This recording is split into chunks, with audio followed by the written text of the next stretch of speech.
সম্মানিত ভিউয়ার্স, দর্শক শ্রোতাবৃন্দ, আমরা 105 নম্বর ভিডিও ক্লিপে একই অধ্যায় থেকে আরেকটি হাদিস জানবো, অর্থাৎ মৃত ব্যক্তি বা বালা মাসুদ আসলে নিষিদ্ধ কাজ যেগুলো আছে সেই ব্যাপারে।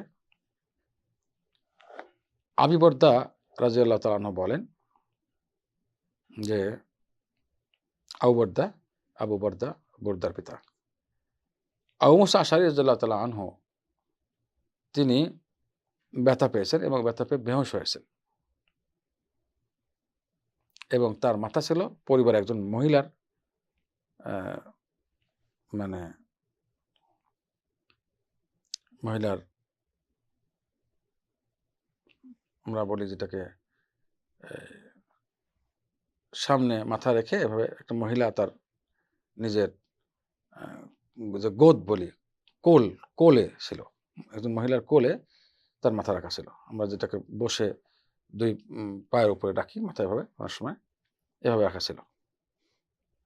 ওই মহিলা চিল্লা কান্নাকাটি করছিল, অনেক জোর উচ্চ শব্দে চিল্লাচ্ছিল আবু মুসা আশআরীর এই অবস্থা দেখে।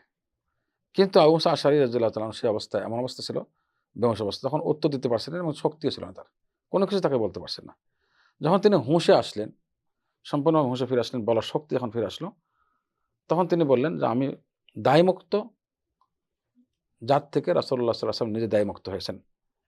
মহানবী সাল্লাল্লাহু আলাইহি ওয়াসাল্লাম বলেছেন যে আমি দায়মুক্ত মিনাস, কার কাছ থেকে? সালেকা, হালেকা এবং শাক্কা। সালেকা মানে যারা বিপদ আপদে বালা মুসিবতে চিল্লা কান্নাকাটি করে, তাদের থেকে আমি দায়মুক্ত। যারা বিপদ আপদে মুসিবত আসলে মাথার চুল কামিয়ে ফেলে, তাদের থেকে আমি দায়মুক্ত। এবং যারা বিপদ আপদে মুসিবত আসলে যারা নাকি কাপড় চোপড় ছিঁড়ে ফেলে, কাপড় চোপড় টেনে ছিঁড়ে, ওদের কাছ থেকেও আমি দায়মুক্ত। মহানবী সাল্লাল্লাহু আলাইহি ওয়াসাল্লাম এই ৩টা গ্রুপের কাছ থেকে দায়মুক্ত হয়েছেন। তিনি একই কথা শোনালেন ওই মহিলাকে, যিনি তাকে কোলে রেখেছিলেন এভাবে মানে বেহুঁশ অবস্থায়। সুতরাং এটা জাহেলি কাজ, এ ধরনের কাজ কখনো করা যাবে না। চিল্লা কান্নাকাটি করা মুসিবতের সময়, বিপদের সময়, এবং বিপদে মানুষকে বোঝানোর জন্য চুল নেড়ে করে ফেলা অথবা কাপড় চোপড় ছেড়ে ফেলা, এগুলো একটি কাজও করা যাবে না। সবগুলো জাহেলি কাজ, এগুলো থেকে দূরে থাকা ঈমান রক্ষার জন্য জরুরি।